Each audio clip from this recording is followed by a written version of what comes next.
Hey there, how are you doing? This is David Richnow, Balance of the Triad, Body, Mind, and Spirit. So today's topic, a little interesting one. Are you in comfort and dislike?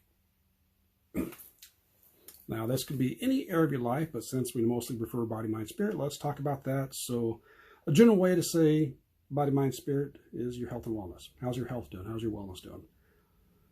Now, what I mean by comfort and dislike, oftentimes, and I am fully guilty of this, sometimes still am a little bit, is that we are in a place in our life, it might be your health. Maybe you're way more than what you would prefer. Maybe you have a little more rolls around your abdomen or wherever it is that you prefer not to. Maybe you got smoking and you prefer not to. Maybe you got bad eating habits. I don't want to say bad eating habits, but eating habits that really aren't the best for you.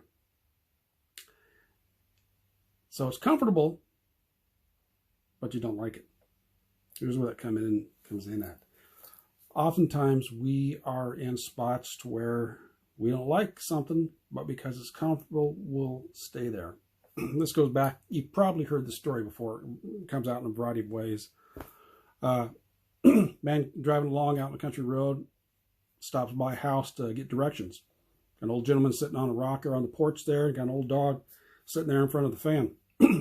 Dog kind of lets out a little howl, kind of whines a little bit, and sound like he's in pain. Gentleman goes, "What's wrong with the dog?" Old man goes, "No, nothing's wrong with him."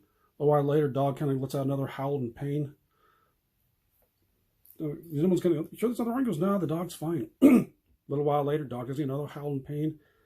He goes, "Look, I know dog. Something's wrong with this dog." He goes, "There's a nail sticking up out of the board there." He's sitting on it.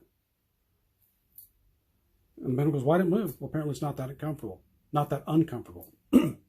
Hopefully I said that right. Hopefully it made sense. But a lot of times we will do something that's uncomfortable, that we don't like, but because it's comfortable. And I think part of this comes from is that there's oftentimes we don't know. It's the unknown that we fear. So instead of going to the unknown, which will give us a better life, a healthier life, whatever it's going to be, we will stay with the dislike of the comfortable just simply because we know it. We know it. I'm hoping all this makes sense. I know what I want to say up in here, but hopefully I'm articulating it well enough. And there's often, so as I said, excuse me, sometimes we don't do it because of the unknown. That's what scares us more than anything else is the unknown.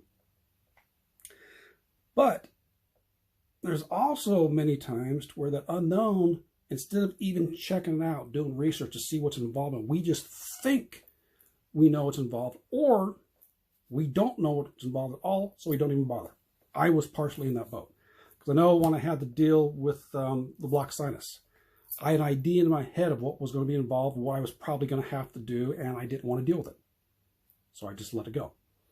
Blocked sinus, it was an irritation, yes. An annoyance, yes. Did it interfere with my everyday life?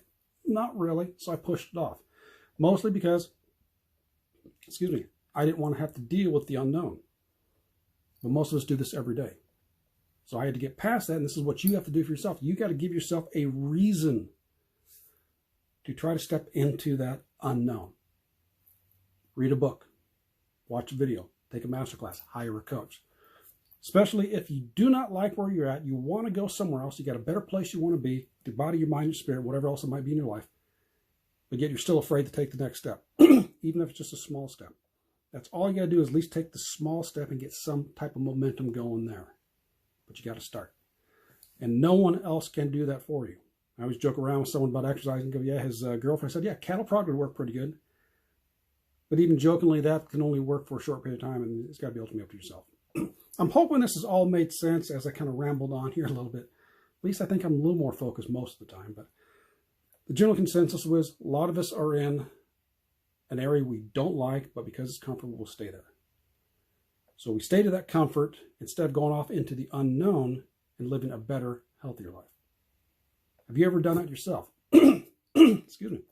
Let me know if you've done that yourself, because I know I've done it more than once. I am still doing it a little bit there.